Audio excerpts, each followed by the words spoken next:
कृपा गुरु कृपा वैष्णव कृपा किंचित परिमाण हलेও যদি এই কলির কোনো মূর্খ পাপাচ্ছন্ন কৃষ্ণ বহির্মুখী জীবের মস্তকে পরিষ্কার হয়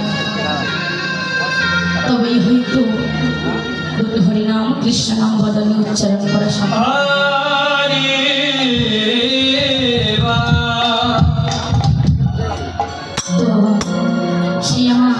गुरुदेवर चरणे सहस्र सहस्र করে প্রণাম জানাই বাবা। আজকে এই জাগতিক জগতে এই যে জাগতিক জগতে যদি অন্ধকার যখন আসে তখন কিন্তু অনেক আলোকসজ্জা দিয়ে সেই অন্ধকারকে আমরা দূরীভূত করতে পারি, তাই না? জাগতিক জগতের অন্ধকার দূর করা যায়, কিন্তু বাবা বলেন এই যে মনের মধ্যে যে অন্ধকার লুকিয়েছে তা কেমন করে দূর করা যাবে? আমাদের মনের মধ্যে কত অন্ধকার লুকিয়ে আছে, সেই অন্ধকার কেমন করে দূর করব? সেই অন্ধকার দূর তখনই হবে যদি এই জগৎ সংসারে কোনো ব্যক্তি সৎ গুরুর চরণ আশ্রয় করে, সেই গুরুকে দেহ মন প্রাণ জীবন যৌবন সব কিছু সমর্পণ করে শুধু বলে সেই মানবরূপী গুরুকে ভগবান সম্মত ভালোবাসে, সেই মানবরূপী গুরুর মধ্যে ভগবান ভগবানে তাই গৌর।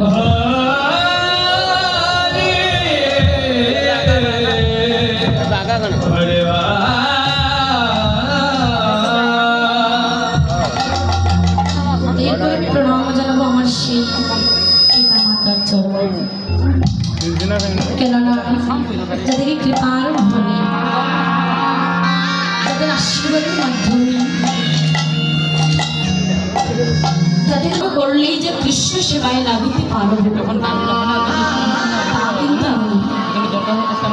কত জনেই যে আছে আমরা মানব বলে জন্মগ্রহণ করেছি, কিন্তু বাবা সবাইকে আমার গোবিন্দকে ভালোবাসতে পারি।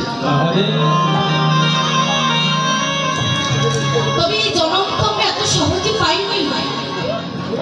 এই যে কৃষ্ণ ভজনের দেহ পেলাম, এই দেহ কি একদিনে পেয়েছি আমরা? শাস্ত্রে বলেছে কি জলজ নবলক্ষণীয় স্থাবর বিংশতি কৃমিয় রুদ্র সংখ্যক পক্ষিণম 10 লক্ষ কম 30 লক্ষণী পশু মনুষ্য 10 লক্ষণী মানব।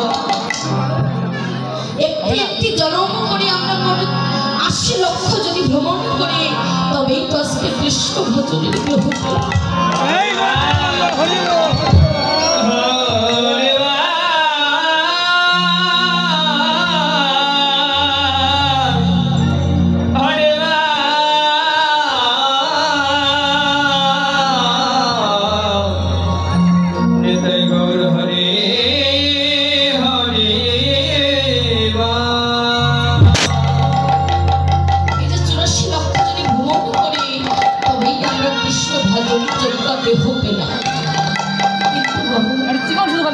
যেদিন আমরা এই মানবকুলে জন্মগ্রহণ করলাম সেদিন ভগবানকে কি কথা দিয়ে এসেছিলাম?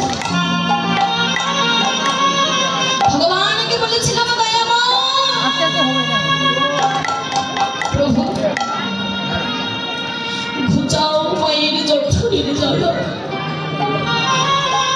নিয়ে চলো আমাকে ওইভাবে